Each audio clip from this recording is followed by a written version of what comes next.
Programme सलाम जेके में मैं हूं आपका मेज़बान इशफाक गौहर। सुबह जब आपके सामने आए हैं तो कोशिश करेंगे कि आपको हर खबर से बाखबर करें।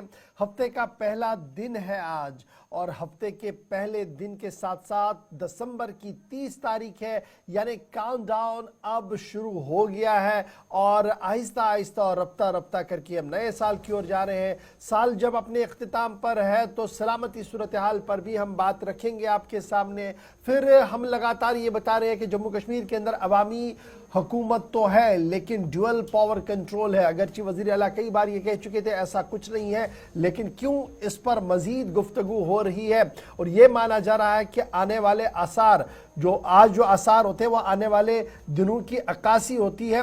इसकी क्या कुछ कहानी है, इस पर भी बात करेंगे। थोड़ी सी राहत जम्मू कश्मीर के लोगों को मिली है, स्पेशली वादी कश्मीर के लोगों को मिली है, क्योंकि खबर ये है कि बिजली के बहरान पर थोड़ा सा फर्क जो है वो पड़ा हुआ है। कहां पर फर्क पड़ा है वो भी आपको बताएंगे।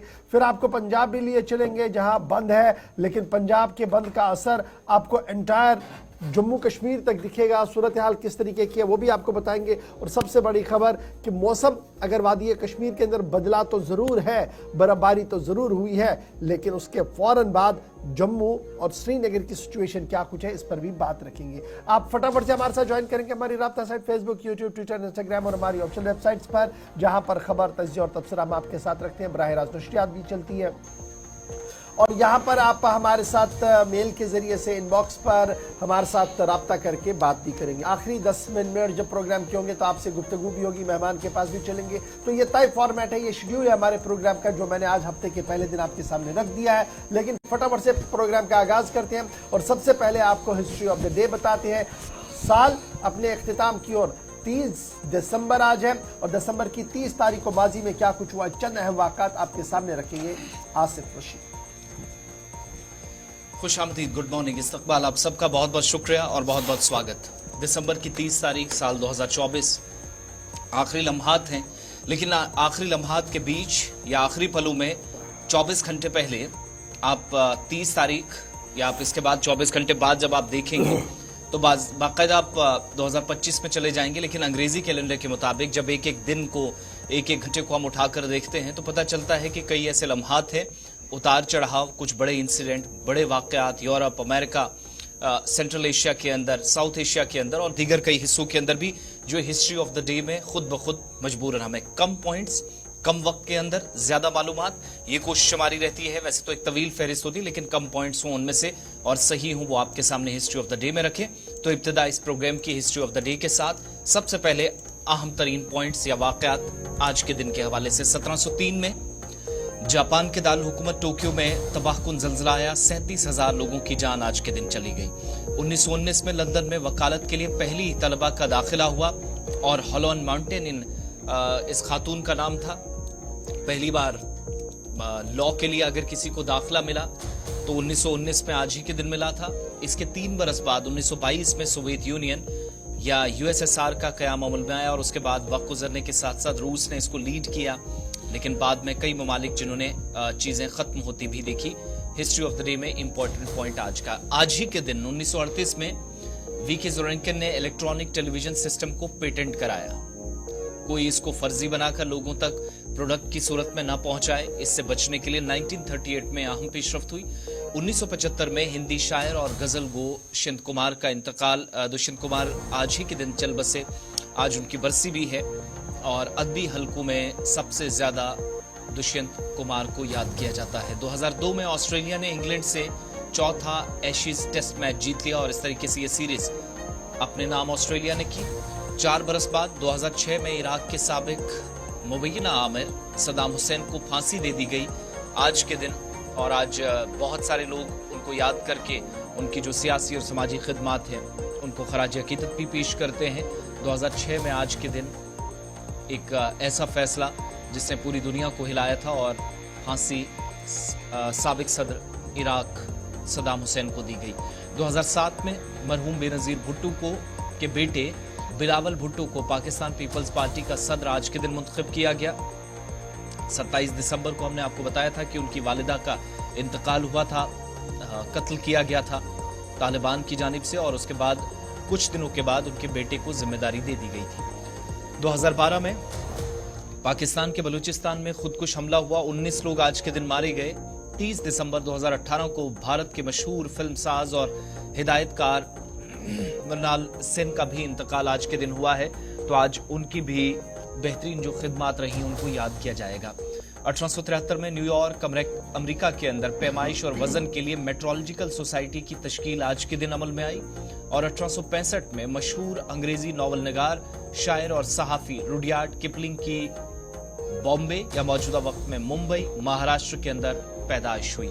तो हिस्ट्री ऑफ द डे में कई शब्द पता चलता है कि आज बड़े इवेंट्स हुए हैं, कुछ अहम शख्सियात आई, कुछ का इंतकाल हुआ है, कई लोगों की खिदमत आज याद की जा रही हैं, हिंदुस्तान के अंदर भी और हिंदुस्तान से बाहर भी। हिस्ट्री ऑफ द डे के बाद सीधा प्रोग्राम में जरा फॉर्मेट के मुताबिक आगे बढ़ेंगे और खबरें आप तक पहुंचेंगी।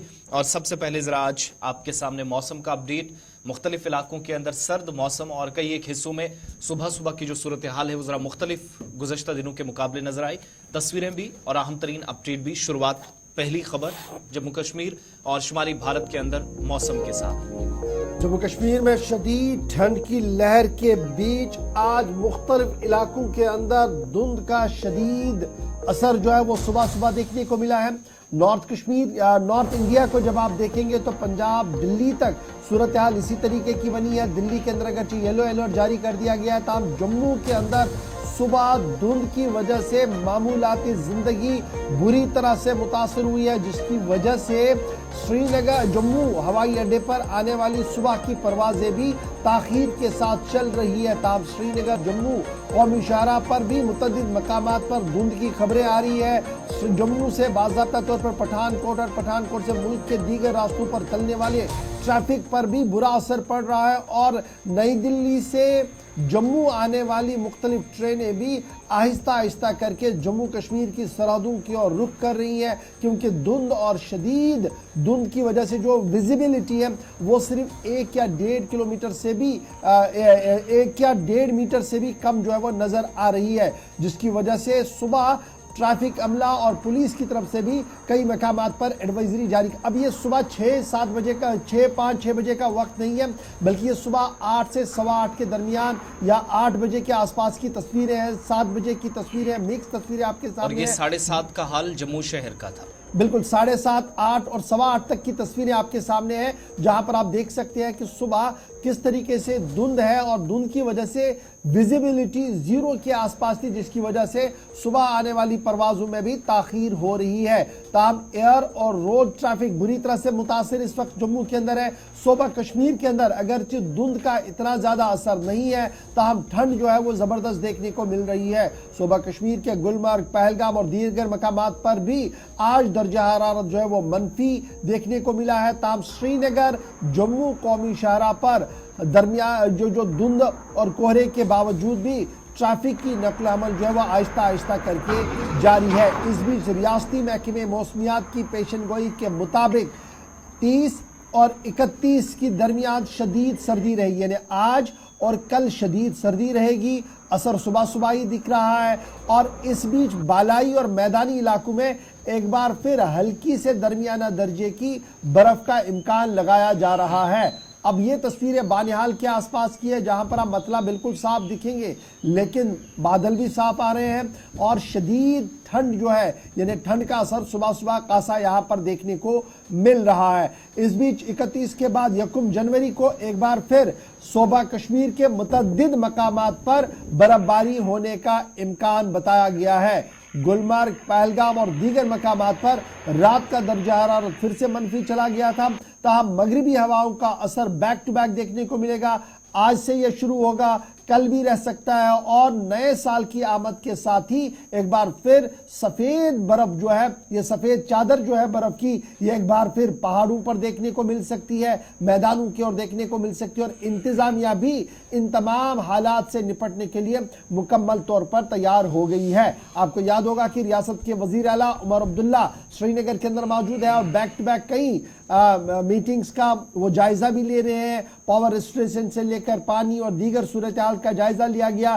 कल श्रीनगर के तमाम मेंबरान असेंबली और सूबाई इंतजामिया के साथ भी मीटिंग हुई, जिसके बाद खबर यह है कि मेंबरान असेंबली ने इत्मीनान का इजहार किया है। ताहम इतलात और खबर यह है कि आज कल और परसों एक बार फिर शदीद ठंड जो है वो जम्मू और श्रीनगर के अंदर होगी। ताहम जम्मू एयरपोर्ट की इतला यह है कि सुबह आने वाली परवाजें ताखीर के साथ, जिसकी वजह से रेशिड्यूल सब कुछ करना पड़ रहा है, क्योंकि सोबा जम्मू के अंदर मुतअद्दिद मकामात पर धुंध की वजह से विजिबिलिटी बहुत कम हो गई है, जिसकी वजह से सूरत हाल यह है कि शहर के अंदर भी ठंड है और फिर बाकी इलाके जिनमें पुंछ, रजौरी, डोडा, किश्तवाड़, भद्रवाह, सांबा है, वहां पर भी सूरत हाल लगभग सुबह सुबह इसी तरीके की बनी हुई थी। तस्वीर सोबा जम्मू के मुख्तलिफ इलाकों की सुबह 7 से 8 बजे के दरमियान, जब मुसलसल धुंध की वजह से विजिबिलिटी 0 के आसपास थी।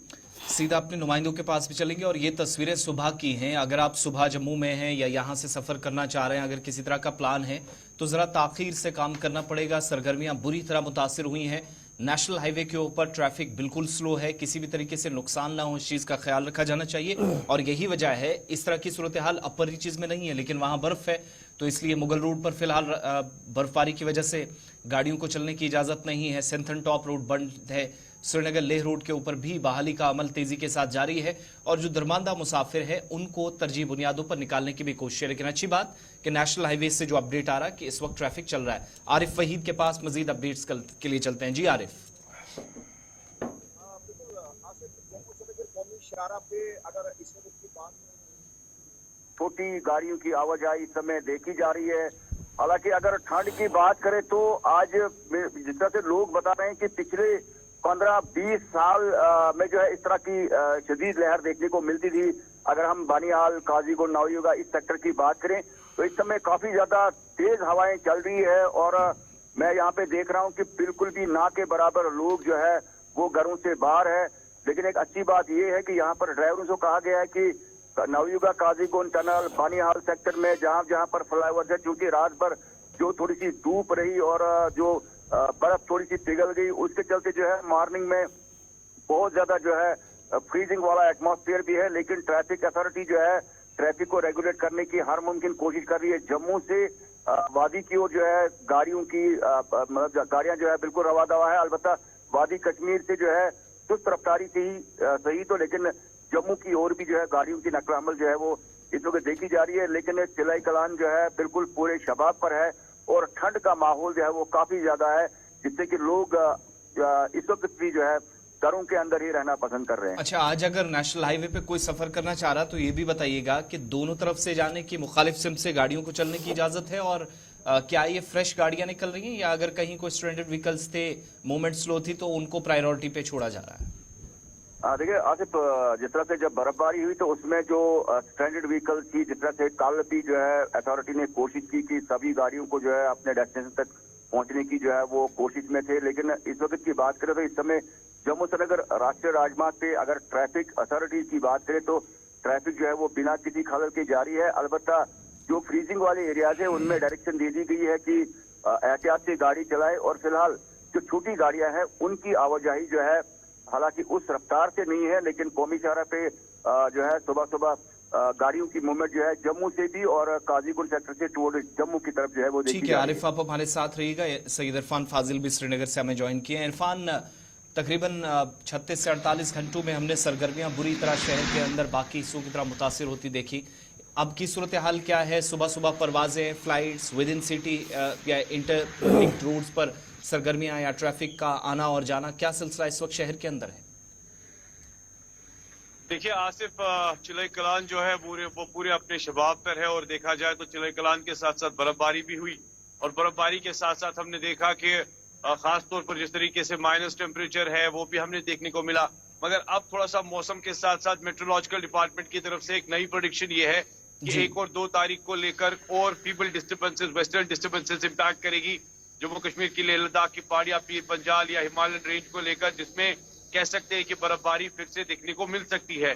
मगर साथ ही साथ ये भी मैं आपको बताऊं कि इसके बाद 3 या 4 तारीख के बाद फिर से बताया जा रहा है कि एक मॉडरेट स्नोफॉल होगा जो हायर रीचेस पर होगा। साथ ही साथ अगर मैं बात करूं जिस तरीके से हमने देखा कि बर्फबारी हुई, उसके बाद जो है man and machinery on tools रही और उसके बाद स्नो क्लियरेंस मशीन्स को लगाया गया, आउटरनल, इंटरनल या जो भी लेन्स है उसको क्लियर करने की कोशिश की, बिजली को रिस्टोर करने की कोशिश की, तो कह सकते हैं कि ओवरऑल एक प्रोग्रेशन है। मगर साथ ही साथ ये भी मैं आपको बताता चलूं कि इसका इम्पैक्ट पहले एयरलाइंस पर भी पड़ा। जैसे पहले दिन आपने देखा कि मैक्सिमम एयरलाइन जो है वो कैंसिल हो गई, मगर अब उसके बाद जो है एयरलाइन दोबारा से रिस्टोर हुई और कल से हमने देखा जो भी फ्लाइट्स वगैरह डिले थी या जी। जो भी कैंसिल हो गई थी उनका टेक ऑफ या वगैरह लैंडिंग प्रोसेस फिर से शुरू हुआ, और जिसकी वजह से कल पैसेंजर्स यहाँ पर आ जा पाए। और साथ ही साथ इसका इम्पैक्ट जो है टूरिस्ट के साथ भी जबरदस्त है। जैसे एयरलाइंस को लेकर मैं बात करना चाहूंगा, अभी 31 आने जा रहा है, तो 31 पर यहाँ पर होटल्स वगैरह में भी अच्छी खासी बुकिंग है और उसका इम्पैक्ट एयरलाइंस के साथ भी बढ़ गया है। यानी तो कुल मिलाकर हम ये माने कि जिस तरीके की धुंध कोहरा हम जम्मू के अंदर दिख रहे हैं और जम्मू के अंदर विजिबिलिटी काफी कम थी और सुबह सुबह जम्मू एयरपोर्ट पर भी परवाजों के आने जाने में काफी परवाजें डिले से चल रही है, उसके मुकाबले में सोबा कश्मीर के अंदर ठंडी हवाएं चल रही है। जिस तरीके से आरिफ अभी बता रहे थे कि जनाब ठंडी हवाएं चल रही है, आप कह रहे हैं कि यकबस्ता हवाएं कश्मीर के अंदर भी है, लेकिन विजिबिलिटी थोड़ी सी क्लियर है। बहुत बहुत शुक्रिया आप दोनों का हमारे साथ ज्वाइन करने के। आखिर पर आएंगे तो जरूर आपको वेदर अपडेट भी बताएंगे कि रात किस तरीके से गुजरी। फिलहाल जम्मू और श्रीनगर का मौसम का मिजाज किस तरीके का बना हुआ है, रियासती महकमे मौसमियात की पेशन गोई क्या है, श्रीनगर जम्मू कौमी शाहराह पर किस तरीके का सफर है और एयरपोर्ट की सूरत हाल क्या है, हमने डिटेल के साथ आपके सामने सारी बात रखी है। लेकिन जरा बात आगे बढ़ाते हैं और बात करते हैं उन लोगों की जो गोनागो मुश्किलात से इन सर्दियों के अंदर दो चार है और बिजली की आंख मचोली से अवाम परेशान थी। लेकिन इत्तलात और खबर यह है कि कल जम्मू कश्मीर इंतजामिया की दरख्वास्त पर 300 मेगावाट इजाफी बिजली जम्मू कश्मीर को मिल चुकी है। उमर अब्दुल्ला की सरबराही वाले इजलास में यह फैसला लिया गया था कि मजीद 300 मेगावाट बिजली जो है वो ली जाए और अब इत्तला यह है कि जम्मू कश्मीर ने एडिशनल 300 मेगावाट बिजली अयाम सर्दी के लिए जो है वो मैनेज कर ली है दिल्ली से, और ये इंक्रीज्ड एलोकेशन जो है इससे अब 1922 मेगावाट तक रात देर गए से ये पहुंच चुका है। यानी जो नए 300 मेगावाट आए हैं हमारे पास, तो कुल मिलाकर हमारे पास बिजली सप्लाई जो है वो 1922 मेगावाट है और इतवार शाम से इसकी डिस्ट्रीब्यूशन भी शुरू हो गई, यानी कल शाम से ये डिस्ट्रीब्यूशन शुरू भी हो गई। और यही वजह कि कल शाम से ही हमने मुतअद्दिद इलाकों के अंदर देखा कि सप्लाई में थोड़ी बहुत बेहतरी जो है वो देखने को मिल रही है। 300 मेगावाट इलेक्ट्रिसिटी जो है वो सेंट्रल इलेक्ट्रिसिटी जनरेशन कंपनी से ली गई है, जो बाज़ाब्ता तौर पर एक मैकेनिज्म रहता है उसके तहत ली गई है। और कश्मीर के अंदर जहां पर इस वक्त बिजली की खपत सबसे ज़्यादा है और ये पैदावार जो ये जो टोटल अब हमारे पास डिस्ट्रीब्यूशन का सिलसिला है वो 1922 मेगावाट तक आ चुका है। ताहम पिछले कई दिनों से आपको याद होगा कि गांव के अंदर, शहरों के अंदर, मीटर नॉन मीटर इलाकों के अंदर अब हम शिकायत ये कर रही थी कि जनाब शेड्यूल के हिसाब से बिजली नहीं थी और हुकूमती इदारों का ये मानना था कि हम तो बिजली देने के लिए तैयार है लेकिन पैदावार नहीं है। इस बीच उमर अब्दुल्ला का मानना था बिजली चाहिए तो मीटर का लगाना बहुत ज्यादा जरूरी है। एक यू टर्न था उनके इलेक्शन मैनिफेस्टो से लेकर, लेकिन बहरहाल उस पर बाद में आएंगे। लेकिन फिलहाल खबर यह है कि मीटरिंग का सिलसिला भी जारी है और इस बीच 300 इजाफी मेगावाट बिजली भी कल से मिली है। और कश्मीर पावर डेवलपमेंट कॉर्पोरेशन की तरफ से जो बयान जारी किया गया उसमें यह साफ कर दिया गया कि एलोकेशन इंप्रूव हुई है और करंट सप्लाई जो है वो 1922 मेगावाट है और मजीद बेहतरी की उम्मीद उन्हें लगा है कि आने वाले दिनों में इसमें मजीद बेहतरी भी जो है वो हो सकती। तो कुल मिलाकर अब जो पावर कट्स है वो थोड़े से कम आपको जरूर दिखेंगे। 4 से 5 घंटे की, 4.5 पौने 5 घंटे की कटौती आपको दिखेगी मीटर्ड इलाकों के अंदर और नॉन मीटर इलाकों के अंदर जो 6 घंटे से भी 6 घंटे के आसपास बिजली कटौती रहेगी। रूरल एरियाज के अंदर 8 घंटे जो है वो कटौती रहेगी। अब ये सूरत हाल है जिस तरीके से श्रीनगर के अंदर बिजली की अशद जरूरत होती है और यही सूरत हाल होती है जम्मू के अंदर। जब जम्मू में दर्जे हरारत उरूज पर होता है 40-42 डिग्री के आसपास, 45 डिग्री के आसपास चला जाता है, तो यहाँ पर भी सूरत हाल यही होती है कि बिजली की डिमांड बढ़ जाती है और अक्सर ट्रांसफार्मर जल जाते हैं। तो उस वक्त भी एक निज़ाम बेहतर बनाने की कोशिश की जा रही है, लेकिन दरअसल एक इंफ्रास्ट्रक्चर जो बेसिक इंफ्रास्ट्रक्चर है उसको बनाने की बहुत ज़्यादा ज़रूरत है। फिलहाल बड़ी और राहत भरी खबर यह है कि रात देर गए 300 मेगावाट मिलना शुरू हो गए हैं और ये मेगावाट जो है वो सेंट्रल जनरेशन कंपनीज से ली गई है और सेंट्रल इलेक्ट्रिसिटी जनरेशन कंपनीज ने इस बात का भरोसा दिया था कि वो ये 300 मेगावाट देंगे, जिसकी यकीन दहानी कल से कराई गई और कल से बाज़ाब्ता तौर पर ये बिजली जो है वो मिल चुकी है।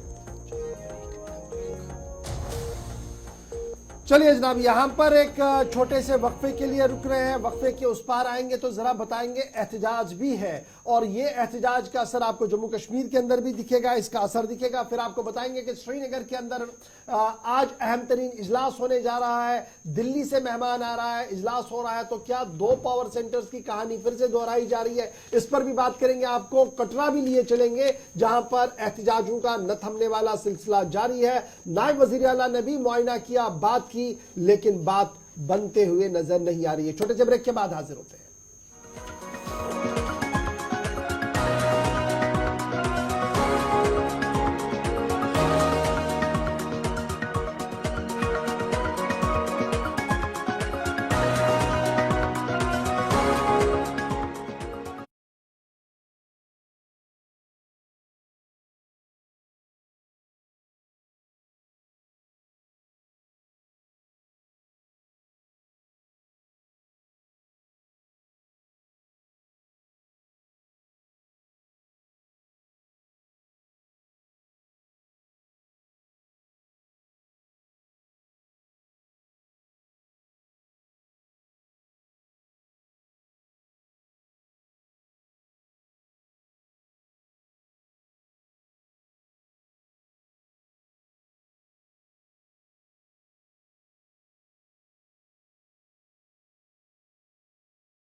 ब्रेक के बाद इस्तकबाल आप सबका बहुत बहुत शुक्रिया हमारे साथ बने रहने के लिए। 9 बज चुके हैं, जरा आगे बढ़ते हैं, बात पंजाब की करते हैं।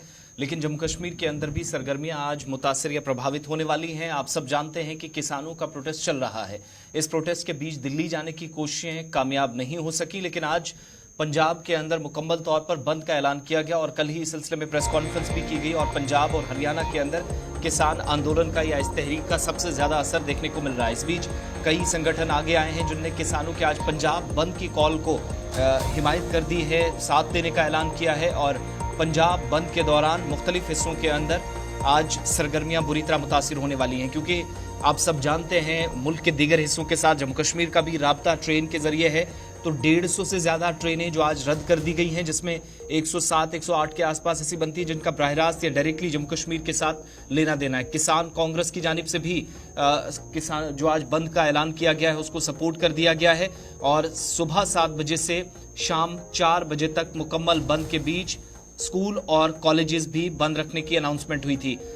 इस बीच ये भी कहा गया कि ट्रांसपोर्ट नहीं चलेगा, रेल ट्रैफिक जो है वो भी मुतासर होगा। तो उसी हिसाब से जो नॉर्दर्न रेलवे है उसकी तरफ से भी प्लान या स्केड्यूल आज का तैयार किया गया था, और शहर के अंदर दुकानें बंद हैं। ये तस्वीरें सुबह सुबह की हैं, जो इस वक्त की गई थी वो थी सुबह 7 बजे से शाम 4 बजे तक। तो ये पहली तस्वीर है पंजाब शहर के अंदरूनी हिस्सों के अंदर। आप बाहर वाले एरियाज में जाएंगे तो वहां पर ना इस वक्त ट्रेन चलती हुई आपको, जो सुबह सुबह ट्रेनें आ गई, एक आधी निकल आई, लेकिन उसके अलावा कोई ऑप्शन नहीं। इसके बाद 150 प्लस ट्रेनें पहले ही नॉर्दर्न रेलवे की तरफ से जिनके स्केड्यूल में मुकम्मल तौर पर तब्दील करके आज रोक दी गई है। और इमरजेंसी सर्विसेज सिर्फ किसानों की तरफ से भी कल अनाउंस किया गया कि अगर कोई एम्बुलेंस वगैरह आती है, पेशेंट्स को दाएं बाएं कहीं एडमिट करना पड़ता है, ले जाना पड़ता है, तो उनको रास्ता छोड़ा जाएगा। बसूरत दिगर किसी को भी विद इन सिटी या आउटस्कर्ट्स में चलने की इजाजत आज दिन 4 बजे तक नहीं होगी। इस बीच सुप्रीम कोर्ट के हिदायतनामे पर अब बाज़ाब्ता तौर पर एक आला सतही कमेटी बनाई गई है, जो 3 जनवरी को भूख हड़ताल पर बैठे किसान नेताओं के साथ मुज़ाकरात का आगाज करेंगी, और उम्मीद लगाई जा रही है कि ये बर्फ कहीं न कहीं पिघले। अभी मैंने सुबह कहा था कि धुंध का असर जो जम्मू कश्मीर नहीं बल्कि पंजाब तक है, तो यहाँ पर वो भी आप देख सकते हैं कि सुबह किस तरीके से धुंध के असर जो है वो देखने को मिल रहा है। बंद का आगाज सुबह 7 से 4 बजे तक तमाम स्कूल कॉलेज आज पंजाब के अंदर बंद करने का फैसला लिया गया है। कोई बस नहीं चलेगी, रेल नहीं चलेगी, दुकानें बंद रहेंगी, ये किसान नेताओं की तरफ से साफ कर दिया गया। सरकारी और गैर सरकारी इदारों के अंदर भी आज बंद का ऐलान कर दिया गया है। किसान नेताओं की तरफ से देखना होगा कि सरकार इस पर क्या कर रही है। गैस स्टेशन बंद रहेंगे, पेट्रोल पंप बंद रहेंगे, और सब्जी के जो मेन मार्केट्स हैं वो ब्लॉक रहेंगी, और किसी भी मकाम पर ये चीज़ें जो है वो आपको देखने को नहीं मिलेंगी। 200 पॉइंट्स ऐसे बनाए गए हैं, रास्ते ऐसे रखे गए हैं, ट्रैक्स ऐसे चुने गए हैं जहां पर किसान जो है वो धरने पर बैठ सकते हैं। आज पूरे दिन चल क्या सकता है जी। इमरजेंसी सर्विसेज को ऑपरेट रखा गया है, मेडिकल सर्विसेज को ऑपरेट रखा गया है। एयरपोर्ट जिन पैसेंजर्स को जाना है उन्हें नहीं रोका जाएगा किसी भी कीमत पर। बच्चे जो एग्जामिनेशन के लिए जा रहे हैं या किसी भी तरीके का इंटरव्यू के लिए जा रहे हैं, उन गाड़ियों को नहीं रोका जाएगा। किसान नेताओं की तरफ से ये साफ कर दिया गया है कि बिजली, अपना दूध की सप्लाई, वेजिटेबल और दीगर चीज़ें जो है जो पंजाब, बठिंडा और दीगर इलाकों से जाती थी वो बिल्कुल भी नहीं जाएंगी। और इस तरीके से सुबह से ये जो किसान मजदूर मोर्चा है और संयुक्त किसान मोर्चा है, जो 2 बड़ी तंजीमें हैं, इनकी तरफ से बंद का ऐलान किया गया, जिसका असर सुबह सुबह जो है वो देखने को मिल रहा है। और तकरीबन नॉर्दर्न रेलवे ने अभी तक जो इतलात है हमारे पास कि 150 से ज़्यादा ट्रेनें भी मुअत्तल कर दिया। हम सीधे अपने नुमाइंदे नवदीप छापरा के पास चलेंगे। नवदीप, बहुत शुक्रिया सर ज्वाइन करने के लिए हमारे साथ। ठंड भी है, ठंड के बावजूद किसान धरने पर है, और आज कोई 100 के आसपास ऐसे स्पॉट्स आइडेंटिफाई किए गए जहां पर ट्रैक पर किसान नेता जो है वो बैठेंगे, लेकिन सबकी नजरें 3 जनवरी पर है, जहां पर सुप्रीम कोर्ट ने जो फटकार लगाई थी, जिसके बाद एक कमेटी बनाई गई है, वो शायद इस बर्फ को पिघालने में कोई मदद कर सकती है, इसको आइस ब्रेक हो सकती है। यहाँ पर अभी सुबह सुबह सिचुएशन क्या कुछ है, क्या इंटायरली बंद है या जुजवी असर है? क्योंकि हम देख रहे थे कि बाकी किसान नेता जो है देश के अंदर वो थोड़ा सा इससे दूर रह रहे हैं और कह रहे हैं कि जब तक एक सारे बैनर पे नहीं होते हैं तब तक कोई भी फैसला नहीं होगा। देखिए बिल्कुल, जिस तरीके से पूर्ण बंद का कह सकते हैं कि लॉकडाउन का एक तरीके से ऐलान किया गया था, और वो तस्वीरें अब तक जो निकलकर सामने आई हैं तो उसमें बिल्कुल साफ है कि पंजाब आज पूर्ण लॉकडाउन से गुजर रहा है। जाहिर सी बात है कि पंजाब के अंदर जो अभी तक जानकारी है, करीब 40 से ज्यादा हाईवे जो पूरी तरीके से बंद कर दिए गए, जाम कर दिए गए हैं। रेलवे ट्रैक पर किसान बैठे हैं, शंभू बॉर्डर से लेकर चाहे राजपुरा की बात करें, चाहे वो मैं जलंधर रेलवे ट्रैक की बात करूं, गुरदासपुर रेलवे ट्रैक की बात करूं, पूरा का पूरा रेलवे ट्रैक ठप पड़ा है। और अभी तक जो जानकारी है, पहले 52 ट्रेनों की बात आ रही थी कि 52 ट्रेनें रेलवे ने रद्द की, लेकिन अभी जो जानकारी मिल रही है करीब 163 ट्रेनें जो हैं उनको पूरी तरीके से आज रद्द कर दिया गया। और जो यात्रियों की सुविधा के लिए खासतौर पर अलग से काउंटर रेलवे ने बनाए हैं ताकि उनको रिफंड किया जाए या तमाम बाकी चीजें जो जानकारी है। इसके अलावा पंजाब के अंदर आज तमाम टोल प्लाजा जो है वो भी पूरी तरीके से ब्लॉक कर दिए गए हैं। कोई भी टोल प्लाजा वर्क नहीं कर रहा है, वहीं पर भी प्रदर्शन लगातार जारी है। दूसरी तरफ जो जानकारी मिल रही है, चाहे वो मोहाली व्यापार मंडल या जितने भी व्यापार मंडल पंजाब के अंदर है, उन्होंने पूरी तरीके से समर्थन किया था और यही कारण था कि बाजारों में पूरी तरीके से सन्नाटा है। हालांकि आमतौर पर हम बड़े शहरों में देखते हैं कि इस वक्त जो बाजार है वो 10 बजे के आसपास खुलते हैं, लेकिन व्यापार मंडल ने पहले ही ऐलान कर दिया था कि कोई भी मार्केट नहीं खुलेगी। तो जाहिर सी बात है कि अभी तक तो कहीं पर भी कोई मार्केट खुलने की सूचना जो है वो नहीं मिली। हालांकि जहां जहां पर प्रदर्शन हो रहे हैं अपने स्तर पर जो लंगर है वो वहां पर लगा रहे हैं। दूसरी जहां तक बात करें, आज जो जानकारी मिली है, चाहे वो जालंधर की बात करें, बठिंडा, लुधियाना, तमाम जो बड़ी सब्जी मंडी है पंजाब की, वो भी पूरी तरीके से जो है वो इशफाक अभी तक बंद है, कहीं पर भी कोई काम जो है वो नहीं हुआ। तो हम कह सकते हैं क्योंकि स्कूल कॉलेज पहले भी छुट्टियों की वजह से बंद है और इमरजेंसी को छोड़कर आज तमाम सेवाएं पंजाब के अंदर जो है वो बंद है। अच्छा नवदीप, ये जो थोड़ी देर बाद कमेटी बनाने की बात कही गई है सुप्रीम कोर्ट के आदेश पर, उसका कुछ असर हो सकता है? ये जो किसान नेता धरने पर है, अनशन भूख हड़ताल पर है, क्या उस पर कोई फर्क पड़ सकता है? उनके साथ कोई बातचीत हो सकती है? क्या कोई ग्राउंड वर्क किया जा रहा है 3 तारीख के हवाले से, 3 जनवरी को जो बैठक है? देखिए, किसान अभी इस पूरे मामले को लेकर कुछ नहीं बोल रहे हैं, लेकिन आप देखिए कि कल जब सुप्रीम कोर्ट ने भी इस पूरे मामले को लेकर वीसी के जरिए बातचीत करने का प्रयास किया था, तो उसके बाद किसान नेता सुप्रीम कोर्ट पर भी कहीं ना कहीं सवाल खड़े करते हुए नजर आए। उन्होंने कहा कि सुप्रीम कोर्ट पंजाब सरकार को तो निर्देश दे रहा है, लेकिन इस मामले को लेकर क्योंकि मुद्दा केंद्र से जुड़ा, केंद्र को कोई निर्देश नहीं दे रहा। हमारी कोई जानबूझकर हम मरण वर्त पर नहीं बैठे, अनशन पर नहीं बैठे। अगर सुप्रीम कोर्ट चाहता तो वो केंद्र सरकार को भी सीधे निर्देश दे सकता है कि इतने टाइम बाउंड के अंदर आप किसानों के साथ बात करिए या इन मुद्दों का हल करिए, क्योंकि 2 साल से ज्यादा का समय हो गया। इस प्रदर्शन को भी करीब 10.5 महीने होने वाले। तो जाहिर सी बात है कि कमेटी चाहे बना भी दी जाएगी या लेकिन किसान इस बात पर अड़े हैं कि जब तक केंद्र सरकार के बड़े नुमाइंदे उसके अंदर सीधी बातचीत नहीं करेंगे, ट्रैक पर बातचीत नहीं होगी और टाइम बाउंड तरीके से बातचीत नहीं होगी कि इतने समय के अंदर मामला हल नहीं। बहुत बहुत शुक्रिया। किया। पंजाब से हमारे साथ नवदीप छापरा हमारे नुमाइंदे बता रहे थे कि बंद का असर जो है और 150 से और ये ऊपर चला गया है टैली, क्योंकि बहुत सारी ट्रेनें पंजाब से होते हुए आगे जम्मू कश्मीर तक भी आती है। लगभग ये सारी दिल्ली से जो पंजाब आ रही है वो मुअत्तल कर दी गई है और यानी फिर दिल्ली से पंजाब के रास्ते से जम्मू कश्मीर आनी थी, इसी ट्रैक पर धरना चल रहा है, यानी यहाँ पर भी कहीं ना कहीं असर जो है वो पड़ सकता है। फिलहाल बढ़ते हैं जी आगे, बात जरा श्रीनगर की करते हैं, क्योंकि श्रीनगर के अंदर आज का दिन इंतहाई अहम है और ये अहम इसलिए है क्योंकि दाखिला सेक्रेटरी का श्रीनगर का दौरा आज मुतवक्का है और इस ज़िमन में तमाम तैयारियां शेर Kashmir international convocation centre SKICCA के अंदर कर दी गई है, जहां पर सिविल, पुलिस और मिलिट्री अफसरों के साथ बैठकर यूनियन होम सेक्रेटरी आज आला सती इजलास की सदारत करेंगे। बड़ी खबर कि आज श्रीनगर के अंदर SKICCA के अंदर आला सती इजलास बुलाया गया है और ये बताया जा रहा है कि इंतहाई अहम और हसास मामलों पर वजारत दाखिला के आला तरीन अफसर, जिन्हें होम सेक्रेटरी कहते हैं, वो आज श्रीनगर के अंदर मौजूद रहेंगे। SKICCA के अंदर जहां तरक्याती मंसूबों पर, बर्फ के बाद की सूरत हाल पर, सरहदों के मामलात पर, इंटरनल सिक्योरिटी के मामलात पर तबादले ख्याल करके हिकमत अमली को तरतीब देने की कोशिश की जाएगी।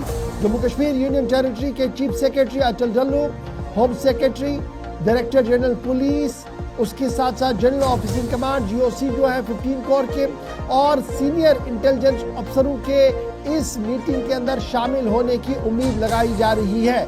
और यह भी बताया जा रहा है कि मल्टीपल एस्पेक्ट्स हैं जो रिव्यू के लिए है, जिनमें प्रिपरेशन फॉर विंटर सीजन यानी अय्याम सर्दी के दौरान तैयारियां जो की गई है और जो बताया जा रहा है कि आने वाले दिनों में मजीद सख्त बर्फबारी हो सकती है, उसके पेश नज़र अहम तरीन इजलास है। उसके साथ साथ ये भी बताया जा रहा है कि बिजली और पानी की सप्लाई की फराहमी को किस तरीके से कराया गया है, उस पर भी आज इजलास के अंदर मेडिकल फैसिलिटीज और स्लो माउंटेन इलाकों के अंदर सूरत हाल क्या कुछ बनी है, इस पर होम सेक्रेटरी साहब जो है वो रिव्यू ले रहे हैं। सिक्योरिटी कंसर्न्स भी है। आज जो टॉप जराया हमारे बता रहे हैं कि anti terror operation union territory के अंदर किस तरीके से चलाए जाएंगे। गुज़श्ता दिनों जो क्रॉस बॉर्डर अटेम्प्ट्स हुए हैं गुज़श्ता साल के दौरान, उसको आने वाले साल में किस तरीके से कम किया जाए, उस पर भी बात होगी। और जो डिप्लॉयमेंट है फोर्सेस की, सिक्योरिटी एजेंसीज की, क्या ये बराबर इतनी रखनी है, इसमें कुछ कमी करनी है, इस हवाले से भी दाखिला सेक्रेटरी जो है वो आज आला पुलिस और सिविल अथॉरिटीज के साथ मशावरत के बाद इस पर एक हतमी रिपोर्ट दाखिला वजीर को सौंप देंगे। अब याद रखिएगा, ये पहला मौका नहीं है। साल 2020 के आसपास भी उस वक्त होम सेक्रेटरी साहब आए जब हालात इंतहाई खराब थे और असिस्ट किया था स्टेट गवर्नमेंट को कि किस तरीके से हालात को बेहतर बनाया जा सकता है। अब की बार जो सूरत हाल है, वजीर आला इस मीटिंग के अंदर नहीं हो सकते हैं। शायद इस तरीके की खबर हमारे पास है कि जो वजीर आला का दफ्तर है, अभी उन्होंने इस बारे में कोई कंफर्मेशन नहीं की कि दाखिला सेक्रेटरी के इस अहम इजलास में, जिसमें अंदरूनी मामलात अगरचे सिक्योरिटी मामलात वजीर आला के ताबिया नहीं है, लेकिन ये तमाम मामला चाहे वो हेल्थ का है, स्नो क्लियरेंस का है, बिजली का है, जिस पर वजीर आला आज खुद श्रीनगर के अंदर मौजूद थे, लेकिन उसके बरक्स आज एक और अहम तरीन इजलास हो रहा है। क्या वो उसमें शामिल होंगे नहीं होंगे, एक बड़ा सवाल होगा। और ये जो 2 पावर सेंटरों की कहानी है वो यहां से एक बार फिर जन्म लेती हुई नजर आ रही है। 2025 के अंदर सूरत हाल किस तरीके का बन सकता है, तो उसके आगाज यहां से आप देख सकते हैं। तो फिलहाल बड़ी खबर कि यूनियन होम सेक्रेटरी साहब श्रीनगर आएंगे, आला सती इजलास को तलब किया गया है। हमारे जराया बता रहे हैं कि अगर तमाम मौसमी सूरत हाल सही रही और फ्लाइट टाइम पर आई तो तकरीबन 11 से 11:30 बजे के बीच HKICC के अंदर यह इजलास हो सकता है, जिसके बाद शाम गए वजीर होम सेक्रेटरी साहब जो है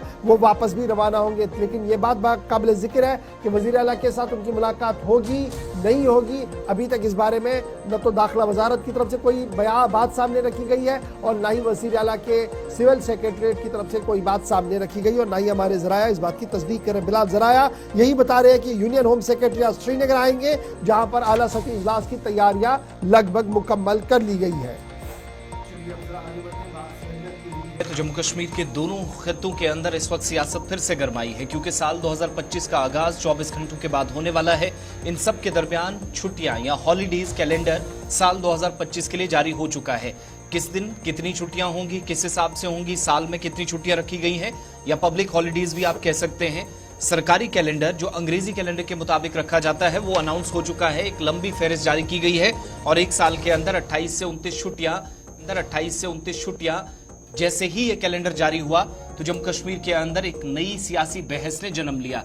तस्वीर भी आपके सामने रखेंगे और साथ साथ जो इस पर रद्देमल आया वो भी 13 जुलाई यौम शोहदा के मौके पर जो छुट्टी हुआ करती थी, गुज़श्ता 70-80 बरसों से एक सिलसिला चलता था और चंद बरस कबल लेफ्टिनेंट गवर्नर इंतजामिया ने एक तो वो छुट्टी खत्म कर दी, वो इस बार के कैलेंडर में भी शामिल नहीं है। एक 13 जुलाई। दूसरा, मरहूम शेख मोहम्मद अब्दुल्ला की जो 8 दिसंबर को उनकी बरसी पर छुट्टी रखी जाती थी, उसके बाद लेफ्टिनेंट फैसला लेती है वो छुट्टी खत्म करने के बाद भी जिस हिसाब से उस वक्त सियासत हुई थी, सेम मामलात यहां पर है। ये वो लिस्ट आपके सामने है जो एक साल के अंदर 2025 में छुट्टियां मनानी है, जिसमें अहम शख्सियात के दिन हैं, कुछ आए कुछ चले गए, कुछ का इंतकाल हुआ और कुछ बड़े दिन हैं जिसमें ईद, दिवाली, होली, दशहरा और बाकी सारी चीजें। लेकिन सालाना कैलेंडर से मरहूम शेख मोहम्मद अब्दुल्ला के योम वफात या फिर योम पैदाइश की छुट्टी, एक ना वो मुतालबा पूरा हुआ इस बार भी, जिसका हुकूमत बार बार अज़्म जाहिर कर रही थी कि ये बड़ा इंपॉर्टेंट है। ये जो डुअल पावर वाली बात है ना, ये यहाँ पर फिर से आ रही है। और एक मुहावरा भी है जी कि आने वाले आसार ये जो आसार अभी आपके सामने है, ये आने वाले तूफान का एक ये होता है, अलार्म भी होता है। तो ये डुअल पावर वाले मामले पर दोबारा से भी ये बात जो है वो चल रही है। रियल पावर कंट्रोवर्सी के हवाले से गुफ्तगू है। 13 जुलाई और दिसंबर की छुट्टी आज की बात नहीं है। ये बड़ा इंपॉर्टेंट है क्योंकि ये कहा गया था मरहूम शेख मोहम्मद अब्दुल्ला के दिन पर कि काबीना ने एक करारदाद मंजूर की है, गवर्नर साहब को भेज दी गई है और अगले शेड्यूल में ये होगी। ये एडवाइजर साहब जो सीएम के हैं उन्होंने ऑन द कैमरा ये बात को कही है थी। फिर नेशनल कॉन्फ्रेंस के जो सेक्रेटरी है, सूबाई सेक्रेटरी, उन्होंने भी इस बात को दोहराया था कि ये छुट्टी होगी। और जब ये छुट्टी कल नहीं आई तो नेशनल कॉन्फ्रेंस के तर्जुमान आला तनवीर सादिक भी बरहम कल दिखे, जिन्होंने अपनी बात एक्स पर तहरीर भी कर दी है। उनके मुताबिक तनवीर सादिक की जबान में अगर समझा जाए, जो एक्स पर उन्होंने पोस्ट किया और ये पहला ऑफिशियल रिएक्शन भी था, जिसमें कहा कि कश्मीर की तारीख और जो जमहूरी तारीख रही है या जद्दोजहद रही है, उस पूरे निजाम को तहस नहस करके आगे बढ़ना और उसको भुलाने की कोशिश, ये जो सिलसिला है उनके मुताबिक ये भारतीय जनता पार्टी का सारा इस तरह का निजाम है जिसमें बीजेपी उनके निशाने पर थी और एक तरह से उनने अपमानित करने का अहम शख्सियात को या फिर शेख मोहम्मद अब्दुल्ला और दीगर शख्सियात और खासतौर से जो 13 जुलाई वाला इशू था उस पर भी उन्होंने कहा कि किसी भी तरीके से आप किसी लेगेसी को कभी नहीं बुला सकते अगर आप छुट्टी अनाउंस नहीं करते। और साथ साथ लास्ट लाइन को आप पढ़ेंगे तो बड़ी इंपॉर्टेंट है, जो इशफाक आप बता रहे थे कि हुकूमत ने जो कहा था कि हम ऐवान तक करारदाद अगर जरूरत पड़ी तो ठीक, नहीं तो जो करारदाद पास करके या एक रेजोल्यूशन की शक्ल में लेफ्टिनेंट गवर्नर के दफ्तर के पास गया, वो लास्ट लाइन में फिर से उन्होंने मेंशन किया कि एक दिन आएगा, ये जो सिलसिला चला है इसको खत्म करके छुट्टी का ऐलान दोबारा से किया जाएगा और इन छुट्टियों को एक नहीं बल्कि दोनों, जो आखिरी लाइन पर these holidays will be restored one day. Tanveer Sadiq के मुताबिक जो एमएलए है जडीबल से, ये पहला रिएक्शन था। हालांकि बाकी लीडरान की तरफ से हो सकता है कि आज दिन में इस पर बात जरूर हो। आप गुलिस्तान न्यूज पर दिन भर आप ये सिलसिला देखेंगे, मगर एक चीज याद रखिएगा कि इस 4 साल के अरसे के दौरान 3 बड़ी डेवलपमेंट्स हुई हैं जम्मू के अंदर, जहां आप सबको याद होगा कि प्रोटेस्ट बैक टू बैक हुए। 23 सितंबर को महाराजा हरि सिंह की छुट्टी होनी चाहिए और वो बाद में अनाउंस की गई और ये इस बार दूसरा साल होगा जब छुट्टी अनाउंस होने के बाद। लेकिन इन्हीं 4 सालों के बीच 13 जुलाई और 8 दिसंबर की छुट्टी खत्म भी की गई। या योम पैदाइश जो 5 सितंबर वाला इशू था, जो छुट्टी अनाउंस की जाती थी, वो सारा सिलसिला जो है वो इन्हीं 4 सालों में खत्म हुआ। और जो 23 सितंबर छुट्टी अनाउंस की गई सरकारी सतह पर, वो भी है। तो कल जब लिस्ट आई, ये फाइनल है कि एक तो 28 छुट्टियां हैं जी टोटल, जो पूरे जम्मू कश्मीर में आपको मिलेंगी। 1 जनवरी से 25 दिसंबर तक का एक शेड्यूल जारी कर दिया गया है। उसके अलावा कुछ छुट्टियां जो है वो सिर्फ कश्मीर प्रोविंस में रहेंगी, जिनमें महराज आलम की छुट्टी है, उर्स शाह हमदान है, मेला खीर भवानी है और शेख नूरुद्दीन नूरानी साहब का उर्स है, उस हवाले से छुट्टी रहेगी। लेकिन ये सिर्फ सूबा कश्मीर के अंदर रहेगी। इसके अलावा सूबा जम्मू के लिए भी लोहड़ी है, गुरु रविदास जी का जन्मदिन है और होली है, ये रेस्ट्रिक्टेड है सिर्फ जम्मू प्रोविंस के लिए। लोकल हॉलीडेज जो रहेंगी जी, जैसे मेला बहू फोर्ट है वो जम्मू जिले के लिए रहेगी, महावीर जयंती सिर्फ जम्मू जिले के लिए रहेगी, गुड फ्राइडे सिर्फ जम्मू के लिए रहेगी, उर्स फरीदुद्दीन साहब रहमतुल्लाह अलैह किश्तवाड़ के लिए रहेगी। फिर इसी तरीके से जो किश्तवाड़ की एक यात्रा है उसके लिए एक छुट्टी रखी गई है, कैलाश यात्रा के लिए एक छुट्टी रखी गई है और तकरीबन 8-9 छुट्टियां ये लोकली डिस्ट्रिक्ट्स के अंदर जो चली गई। रेस्ट्रिक्टेड छुट्टियों में भी तकरीबन 4 छुट्टियां हैं जो जिसकी अनाउंसमेंट कर दी गई है, जिनमें पुरुषोत्तम जयंती है जम्मू प्रोविंस के लिए, कबीर जयंती जम्मू प्रोविंस के लिए, मार्टियर्स डे और गुरु अर्जुन देव जी जो बनाया जाता है ये भी रेस्ट्रिक्टेड हॉलीडे है। और फिर रक्षाबंधन ये भी रेस्ट्रिक्टेड कर दी है। और इस तरीके से कल ये एडवाइजरी जो है वो जारी कर दी गई है। और नए ये यूटी के अंदर हर साल हम देखते थे कि या स्टेट्स के अंदर भी ये सिलसिला चलता है कि छुट्टियों का ऐलान किया जाता है और इसी तरीके से यहाँ पर भी ये ऐलान कर दिया गया। ताहम ऐलान होने के साथ ही सूरत हाल क्या कुछ है वो आपके सामने है। सियासत आज पूरे दिन इस पर गर्म रहेगी। चलिए जनाब, यहाँ पर एक छोटे से ब्रेक के लिए रुक रहे हैं। ब्रेक के उस पार आएंगे तो जरा बात कटरा की भी आपके सामने रखेंगे, जहां पर छठा दिन है एहतजाज का। हमारे नुमाइंदे वहां से ज्वाइन करेंगे। जब कटरा की खबर के बाद आएंगे तो बात सिक्योरिटी और सलामती दस्तों की भी करते हैं। साल अपने इख्तिताम पर है और एनकाउंटर्स और तसादुम आराई में क्या कुछ हुआ, डिटेल के साथ छोटे से ब्रेक के बाद कांग्रेस की बड़ी खबर आपको बताएंगे, जहां पर इत्तला खबर यह है कि एक बड़ी कार्रवाई होने जा रही है। छोटे से ब्रेक के बाद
ब्रेक के बाद इस्तकबाल आप सबका। प्रोग्राम सलाम जेके आप देख रहे हैं। 9:20 हुआ चाहते हैं। बात जरा जम्मू सूबे की कटरा की।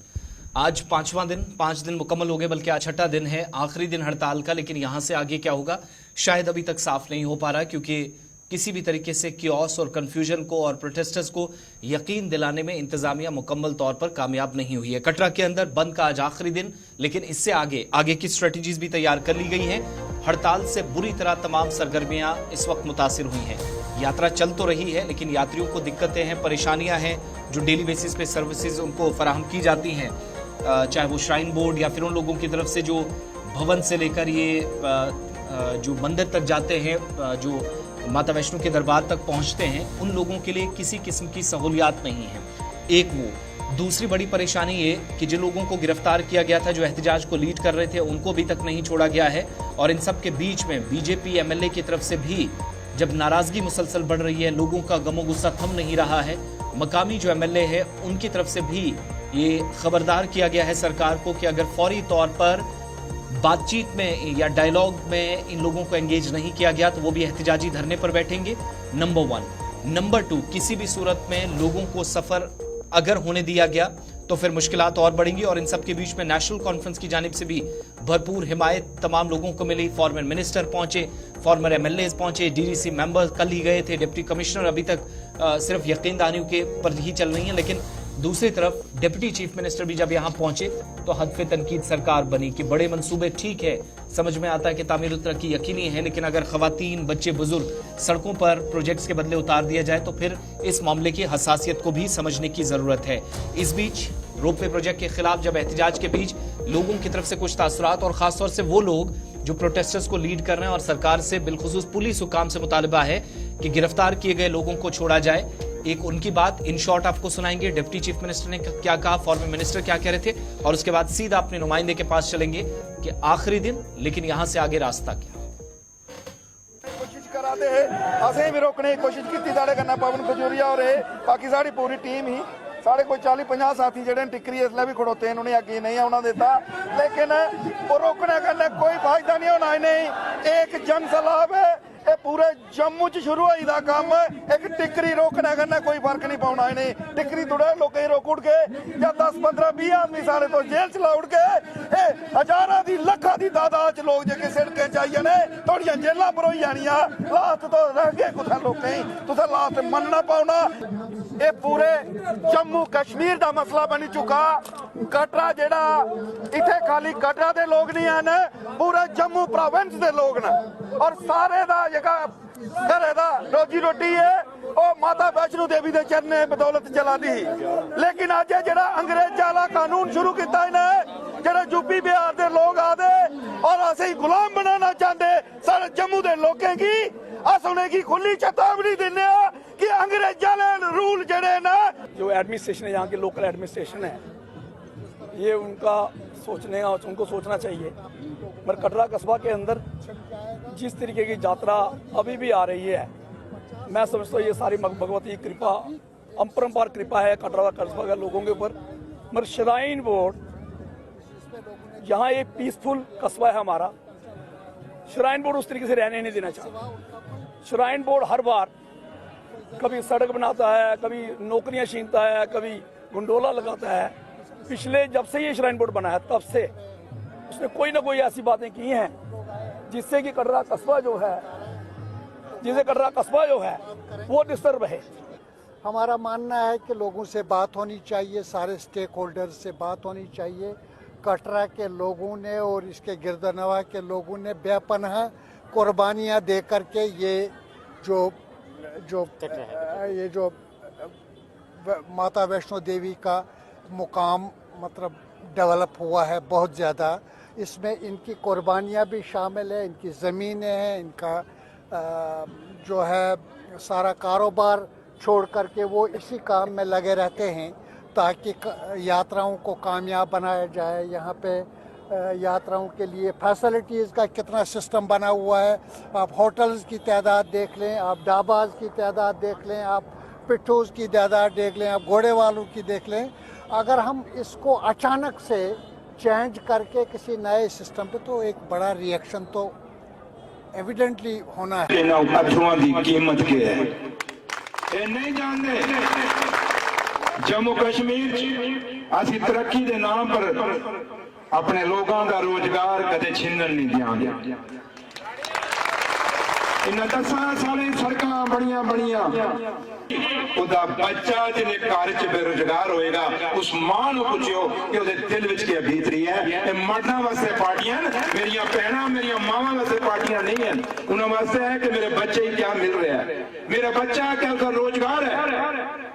ਇਹ ਚੀਜ਼ਾਂ ਇਹਨਾਂ ਚੀਜ਼ਾਂ को सोचना पड़ेगा। और ਅੱਜ मैं जिले कटरा च आया मैं जिथे उत्थे भी देखा इत्थे भी देख रहा मेरिया भैणां किन्नियां तादाद विच मेरिया बच्चियां किन्नियां तादाद च कटरा वालियो ये मां दुर्गा है। ये मां दुर्गा दी रूप ने जिसले मावां भैणां सड़कों पर उतर जाओ तो समझो कोई विनाश आने वाला है। रीजन के लोग न चाहे ਉਹਦੇ ਚ ਕਿਸੇ ਨਾ ਕਿਸੇ तरीके के इत्थे कारोबार करने जुड़े रहे।